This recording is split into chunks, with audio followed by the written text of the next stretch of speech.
Alright, so our uni has been heating up and our dough has been proofing as well. I can already see that there's a lot of pressure here in the top of the lid, which means there's a lot of activity happening, and we will hopefully see a nice puffy cornicione. We're going to be coating our dough in the bread flour so that it doesn't stick to our surface and it makes it a little easier to handle as well. Let's get into it. I will begin by grabbing out a dough ball, and I actually just toss it straight into our flour, and I like to give it a turn as well. I like to coat both sides just to make sure, and then we can set it right down onto our peel. I like to take both my fingertips and kind of put them together like this and start by just pressing the middle of the dough and forming the outer crust. So we're just going to be pressing through the middle and kind of extending out that dough as well. Give a quick turn here. Don't be afraid to go too slow either. If it starts to stick or anything, just recoat it with some flour. But as you kind of practice, you'll get a little bit faster and start getting the hang of this more and more. And if you feel that your dough is like still a little too cold or something, that's okay. Just as long as you let it rest for at least an hour, I'd say, you should be good. Cool, so I like to flip it. Always keep an eye on which side is the bottom. Whatever was in the bottom of the container is what you want to be the bottom when you launch your pizza.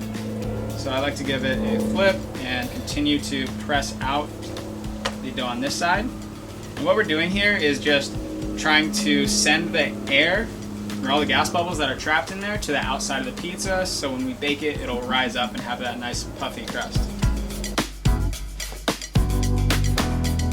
I like to go around the outsides as well, trying to form a perfect circle if you can. If not, no biggie.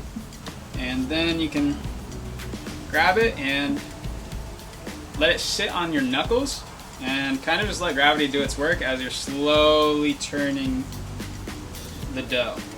Lift up, stretch on the outsides a little bit, just be very gentle, and let gravity do its work. Like I said, this should just slowly start drooping down, and if you want, you can also place it back down, press it out a little bit more, make sure that our crust is good, it's not too thin in the center. Go back to just slowly turning it, nice and gentle. Don't try ripping it apart or anything like that. Should naturally start stretching, and as you're moving it, slowly stretch out into that circular form.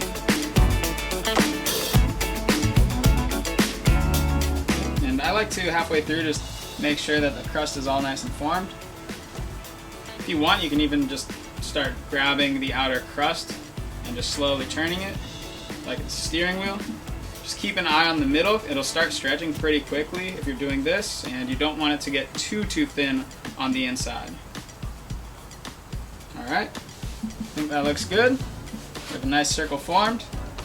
I can see some air bubbles in the crust, which is a good sign. It means we have a lot of activity.